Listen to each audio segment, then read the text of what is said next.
एक नाम दिए जाने की वैज्ञानिक परंपरा। चंद्रमा दोस्तों, प्रधानमंत्री नरेंद्र मोदी आज इसरो के वैज्ञानिकों से मिलने कर्नाटक के बेंगलुरु पहुंचे और वहां जाकर भावुक हो गए और मानो चंद्रमा पर भारत एकाधिकार सा करने वाला हो। कुछ भाषण में पीएम मोदी ने इस तरह के संकेत भी दिए, यहाँ तक कि चंद्रमा की कई जगहों का नाम भी बदल दिया। पीएम मोदी ने कहा कि मैं आपके दर्शन करना चाहता था, ये बात इसरो के वैज्ञानिकों से कही। और चंद्रयान 3 का लैंडर जहाँ पर चांद पर उतरा, उस जगह को यानी उस दक्षिणी ध्रुव को शिव शक्ति पॉइंट के नाम से जाना जाएगा। और इससे पहले चंद्रयान 2 के पदचिन्ह चांद पर जिस जगह पर है, उस पॉइंट का नाम तिरंगा होगा। इतना ही नहीं, हर साल 23 अगस्त को भारत नेशनल स्पेस डे के रूप में मनाएगा। प्रधानमंत्री नरेंद्र मोदी ग्रीस से सुबह आज इसरो के कमांड सेंटर में चंद्रयान 3 की टीम के वैज्ञानिकों से मिले और इस दौरान कई बड़ी घोषणाएं कर दी उन्होंने, एक के बाद एक। और पीएम मोदी के इस लाइव भाषण के सामने आने के बाद चीन, अमेरिका, पाकिस्तान, नासा भी हैरान हो गया कि आखिर चांद पर अपना उत्तराधिकार कैसे जमा सकता है भारत। देखिए पीएम मोदी ने भाषण में और क्या क्या कहा। इससे पहले भी कल ग्रीस में पीएम मोदी बोले थे कि भारत ने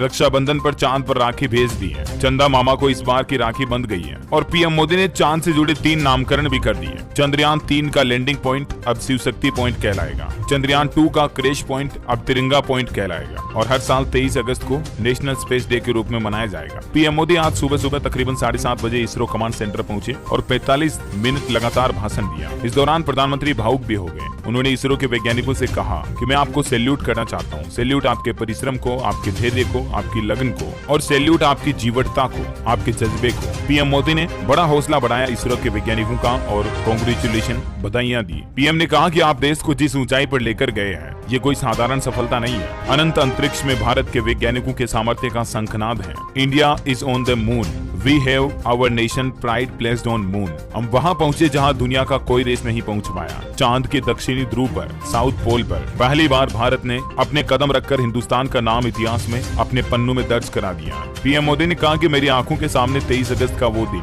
मैं एक एक सेकंड बार बार घूम रहा। जब टच डाउन कंफर्म हुआ, जिस तरह देश में लोग उछल पड़े, वो दृश्य कौन भूल सकता है। वो पल मानो अमर हो गया। विक्रम लैंडर और प्रज्ञान रोवर पर पीएम मोदी ने कहा, साथियों मैंने वो फोटो देखी है जिसमें हमारे मून लैंडर ने अंगद की तरह चंद्रमा पर मजबूती से अपना पैर जमाया। एक तरफ विक्रम का विश्वास है तो दूसरी तरफ प्रज्ञान का पराक्रम। हमारा प्रज्ञान चंद्रमा पर अपने पद चिन्ह भी छोड़ रहा है। मानव सभ्यता में पहली बार धरती के लाखों साल के इतिहास में उस स्थान की तस्वीर मानव अपनी आंखों से देख रहा है। ये तस्वीर दुनिया को दिखाने का काम भारत ने किया है। आज पूरी दुनिया भारत की साइंटिफिक स्पिरिट का, हमारी टेक्नोलॉजी का, हमारे वैज्ञानिकों के सामर्थ्य का लोहा मान चुकी है। पीएम मोदी ने ये भी कहा कि हमारे यहाँ कहा गया निर्माण से प्रलय तक पूरी सृष्टि का आधार नारी शक्ति है। और आप सबने देखा चंद्रयान 3 में जिस तरह से देश की हमारी महिला वैज्ञानिकों ने कितनी बड़ी भूमिका निभाई। ये बात भी सत्य कर दिखाई हिंदुस्तान ने। चंद्रमा का शिव शक्ति पॉइंट सदियों तक भारत की इस वैज्ञानिक क्षमता का साक्षी बनेगा और ये शिव शक्ति पॉइंट आने वाली पीढ़ियों को प्रेरणा देगा। हो सकता है इसरो अगली बार जब भी चांद पर कोई चीज भेजे, उनके साथ में एक शिवलिंग